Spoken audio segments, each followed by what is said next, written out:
আমি তাকে জিজ্ঞেস করতাম যে তুমি কোথায় থাকো রাতের বেলা। তো আজকে জানলাম ওসি স্যারের কাছ থেকে যে সে ওইখানে ওই উত্তরখানের আশেপাশে একটা রুম নিয়ে ভাড়া থাকে। ভয়ঙ্কর আপত্তিকর আচরণের কারণে খুন হন হাবিবুল্লাহ কলেজের উপাধ্যক্ষ। কেমন আচরণ করতেন তিনি?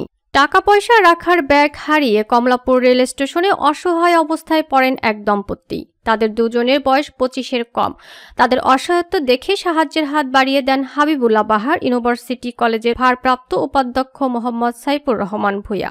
দুজনকে তার বাসায় চাকরি দেওয়ার কথা বলে নিয়ে যান উত্তরখানের ভাড়া বাসায়। চাকরির কথা বলে নিলেও সাইফুর রহমানের উদ্দেশ্য ছিল ওই নারীর সঙ্গে আপত্তিকর আচরণ করা। সুযোগ পেলেই যুবককে বাইরে পাঠিয়ে তার স্ত্রীর গায়ে হাত দেওয়ার চেষ্টা করেন সাইফুর রহমান। সবশেষে গত রোববার রাতে তরুণীকে ধর্ষণ চেষ্টা করলে তার স্বামী প্রতিবাদ করেন।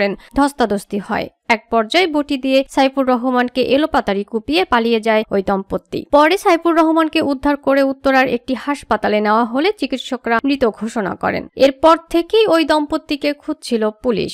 গতকাল মঙ্গলবার সকালে ফরিদপুর থেকে ওই দম্পতিকে গ্রেপ্তার করেছে পুলিশ। গ্রেপ্তারের পর তদন্ত সংশ্লিষ্ট কর্মকর্তাদের কাছে পুরো ঘটনার বর্ণনা দিয়েছেন তারা। ঢাকা মহানগর পুলিশের ডিএমপি উত্তরা বিভাগের উপকমিশনার মহিদুল ইসলাম বলেন, আমরা মূলত সন্দেহভাজন দুজনকে গ্রেপ্তার করেছি। সব বিষয় সামনে রেখে আমাদের তদন্ত চলমান আছে। আশা করছি দ্রুততম সময়ের মধ্যে হত্যার কারণ বের করা সম্ভব হবে। উত্তরা বিভাগের এক কর্মকর্তা বলেন, টাকা পয়সা হারিয়ে দিশেহারা দম্পতিকে আশ্রয় দিলেও সাইফুর রহমানের উদ্দেশ্য ছিল ভিন্ন। তিনি যুবকের স্ত্রীকে যৌন নির্যাতনের চেষ্টা করেন বারবার।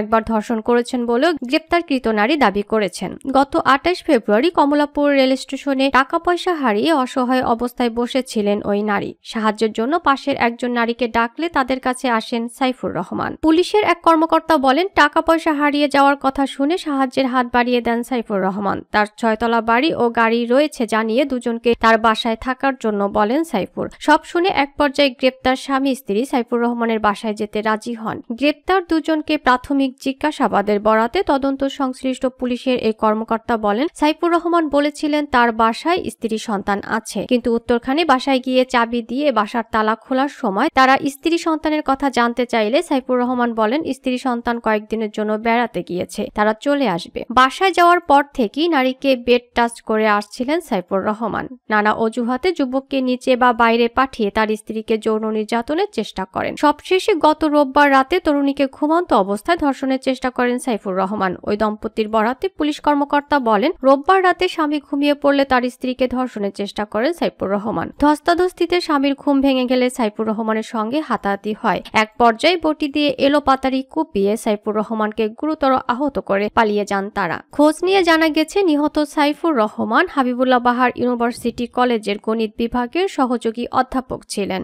তিনি কলেজটির ভারপ্রাপ্ত উপাধ্যক্ষ ছিলেন। রাজধানীর শান্তিনগরে একটি বাসায় স্ত্রী সন্তান নিয়ে থাকতেন তিনি। উত্তরার ভাড়ার বাসাটিতে মাঝে মধ্যে থাকতেন। তার গ্রামের বাড়ি ব্রাহ্মণবাড়িয়ার সদর থানার বাসুদেব গ্রামে। তার বাবার নাম খলিলুর রহমান ভূঁইয়া। নিহত শিক্ষকের স্ত্রী গণমাধ্যমে বলেন, সাইফুর রহমান বেশ কয়েক মাস ধরে আলাদা থাকেন। কোনো কিছুর প্রয়োজন হলে বাসায় আসতেন, আবার চলে যেতেন। তবে তার সঙ্গে কথা বলতেন না। কোথায় থাকে জানতে চাইলে বলতেন বন্ধুর বাসায় থাকেন। সোমবার বিকেলে ওসি কল করে হত্যার বিষয়টি জানান। এদিকে সোমবার রাতে নিহতের ছোট ভাই মোহাম্মদ লুৎফর রহমান ভূঁইয়া উত্তরখান থানায় হত্যা মামলা করেন। মামলায় তিনি দাবি করেছেন, সাইফুর রহমানের উত্তরার ভাড়ার বাসার পাশে তার স্ত্রীর পৈতৃক সম্পত্তি আছে। সেখানে বাড়ি নির্মাণ করার জন্য গত 3 থেকে 4 মাস ধরে পাশের একটি বাসা ভাড়া নিয়ে থাকতেন। এজাহারে বলা হয়েছে, রোববার রাত আনুমানিক 2টা থেকে ভোরে যে কোনো সময় অজ্ঞাত পরিচয় আসামিরা সাইফুর রহমানের কক্ষে ঢুকে পরিকল্পিতভাবে ধারালো অস্ত্র দিয়ে উপর্যুপরি কুপিয়ে গুরুতর জখম করেন। এরপর তারা ফ্ল্যাটের দরজা বাইরে থেকে বন্ধ করে পালিয়ে যান।